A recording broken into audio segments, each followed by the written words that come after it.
अच्छा जी, बिस्मिल्लाहिर्रहमानिर्रहीम, अस्सलाम वालेकुम। तो लास्ट टाइम हमने न्यूक्लियर ट्रांसम्यूटेशन के बारे में पढ़ा था कि न्यूक्लियर एक न्यूक्लियस से दूसरे न्यूक्लियस के अंदर किस तरह से कन्वर्ट होता है और उसकी रीज़न क्या है। तो आज हम पढ़ रहे हैं वो जो न्यूक्लियस एक न्यूक्लियस से दूसरे न्यूक्लियस में ट्रांसम्यूट होता है, कन्वर्ट होता है, वो कौन कौन से पार्टिकल अपने अंदर से निकालता है। ठीक है, ये हमने कल भी डिटेल से पढ़ लिया था, लेकिन आज हम उन पार्टिकल्स को स्पेशली पढ़ रहे हैं। बेटे ज़रा देखिएगा, पहले नंबर पे हमने पढ़ा कि टाइप्स ऑफ रेडिएशन, ये बेटे हेडिंग है आपकी बुक के अंदर। ठीक है, न्यूक्लियर ट्रांसम्यूटेशन के बाद इसमें पहले नंबर पे आ जाता है अल्फा पार्टिकल। अब अल्फा पार्टिकल क्या होता है? Alpha particles are the helium nuclei.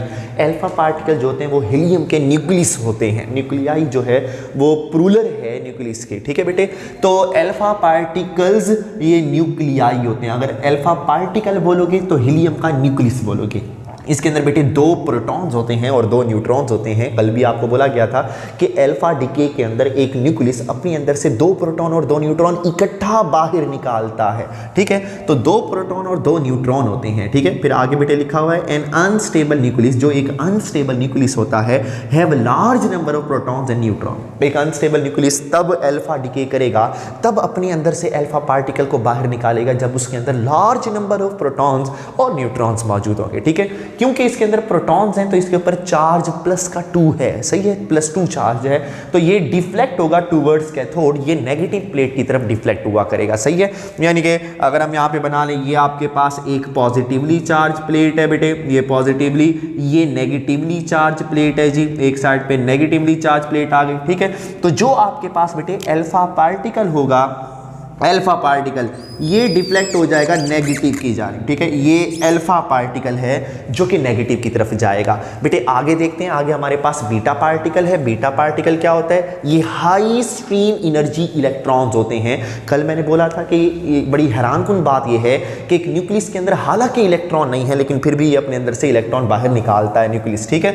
ये हाई एनर्जी स्ट्रीम इलेक्ट्रॉन्स होते हैं, इनके ऊपर नेगेटिव चार्ज होता है। ऑब्वियसली ये इलेक्ट्रॉन है तो इनके ऊपर नेगेटिव चार्ज होगा।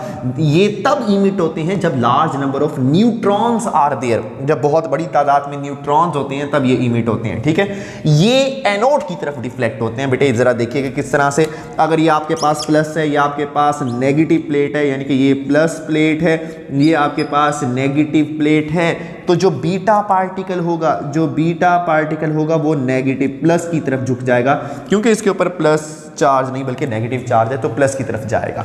इसके बाद बेटे आगे करते हैं गैमा पार्टिकल्स या गैमा रेज भी कहलाता है। बेटे पार्टिकल्स भी बोलते हैं, गैमा फोटॉन्स भी बोलते हैं, गैमा रेज भी बोलते हैं। ठीक है, ये फास्ट मूविंग लाइट फोटॉन्स है, ये लाइट के पार्टिकल्स हैं। ठीक है, दे आर न्यूट्रल, ये न्यूट्रल हैं बेसिकली, और ये हाई एनर्जी और लो वेवलेंथ वाले होते हैं।